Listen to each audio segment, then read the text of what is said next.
வெற்றி கொடி பறக்குதடி.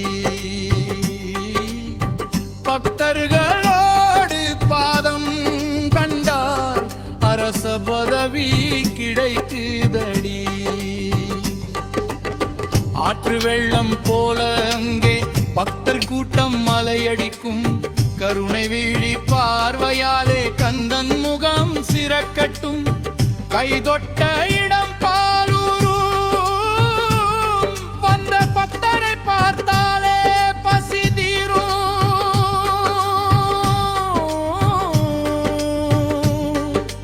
செந்தமிழ் கவிதையெல்லாம் தெள்ளமுதாய் தெனுரும். நடந்து வரும் பக்தருக்கு அள்ளி அள்ளி கை நிறைய கொடுப்பான். கவிதை வடிவில் காட்சி தந்து சொல்லுக்கு வேந்தனாய் நிற்பான். சொல்லும்படி நடக்கும் தெய்வம் அவன். அவனை பாட்டு பாடி நீ அழைத்தார். தமிழனையோடோடி பிடிக்குந்தா உயர பிடிக்கும் குணத்தாலே நெஞ்சில் நம்பிக்கையை தருவான். தும்பிக்கை கணேசனுக்கு தம்பியாய் வந்த இளவலவன். முருகனுக்கு முகமோ 6 அவன் கரங்களோ வீரம் 12. அவனுக்கு கொடுக்கும் பிரசாதமோ அருள் மணம் வீசும் திருநீங்கிலே.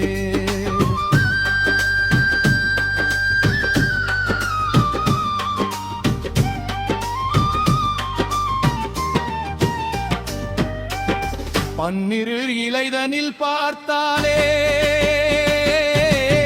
பிரகாச வெளிச்சமாய் மின்னுவான். சரவண பொய்கையில் நீராடி ஜெயசக்தியிடம் வியாழாகி வந்தவள். சூரனை அங்கே அழித்தது போல் நம்மை சூழும் கவலையை ஓட வைப்பான். பக்தரின் நோய் தீர்க்க அருமருந்தாம் எங்கள் மருதாச்சலம் எனும் சிவாச்சலம். முருகா என்று சொன்னாலே முன்னாலே வழி பிறக்குமடா. அருணகிரி தமிழுக்கு அவனே அழகிய சிறப்புன்னு பாடிவிட்டேன். வெள்ளாட்டு பாலம் போல் சுத்தமான வெள்ளை உள்ளம் கொண்டவண்டா. காராம்பசு தானே பாலூட்டி வளர்த்த பிள்ளைக்கு தெய்வமடா.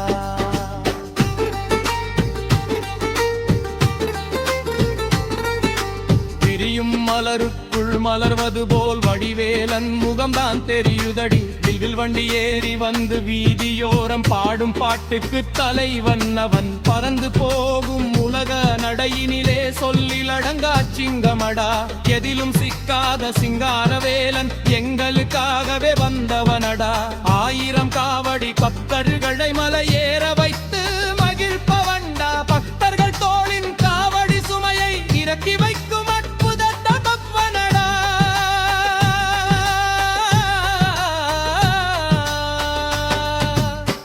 பொறுப்பான பிள்ளையாய் வந்து நின்று நடந்து வரும் பக்தரின் பாதங்கனி தன் கண்ணாலே எறவே வைத்து காத்து வந்து காலம் எல்லாம் கை கொடுப்பா.